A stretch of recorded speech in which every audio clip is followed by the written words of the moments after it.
And number 4, there is the gift of the divine propensity. It is the gift of a divine nature. Verse 4 says, that by these ye may be partakers of the divine nature. How in this world can you and I partake of the divine nature? Well, I want to tell you briefly, you've got to distinguish between the transferable and non-transferable attributes of God's nature. You and I can partake of His love, His grace, His righteousness to a degree. But we can never partake of His omnipresence, omniscience, or omnipotence. How can you be a little bit omnipresent? Either you is or you ain't. And even in heaven, we're not going to be little gods. You listen to Kenneth Copeland, he'll tell you, I am a little God. God told me, Kenneth, you are so much a little God, just like Jesus. If you had just known the Bible better, think about that. Just like Jesus, if you had known the Bible better. You're just like Him who is the eternal Word. And then he said, Kenneth, you could have died on the cross.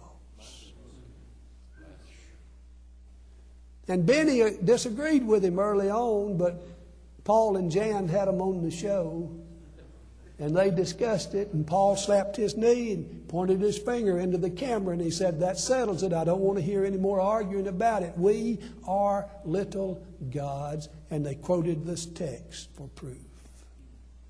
Well, the idea is consistent with the New Age movement, with Mormonism, and with what I call Kenneth Copelandism and Benny Hinnism. Any view of man ascending into deity is false doctrine. That's right. Amen.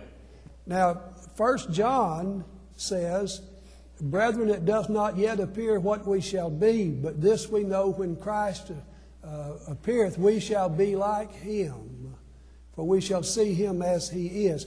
But even that text is not referring to us as becoming gods.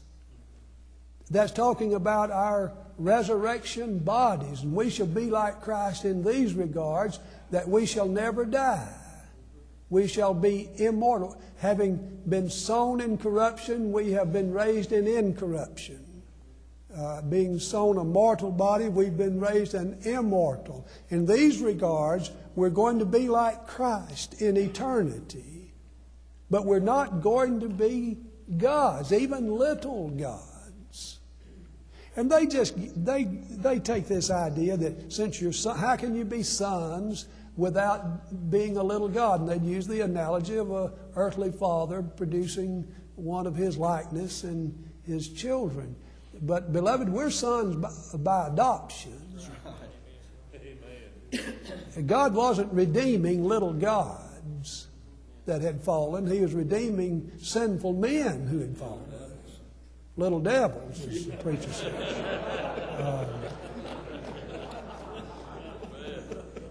And that's the wonder of God's grace, that He would take us who were aliens to the commonwealth of Israel and strangers. We're not going to be God. Look, the whole idea of us becoming gods is inconsistent with the nature of God. How can you ever be immutable? God's essence never changes. Your basic character, your basic essence changes. You're mutable. If Benny Hinn became omnipresent, omnipotent, and omniscient, he still wouldn't be God because he'd undergone a big change. A big change.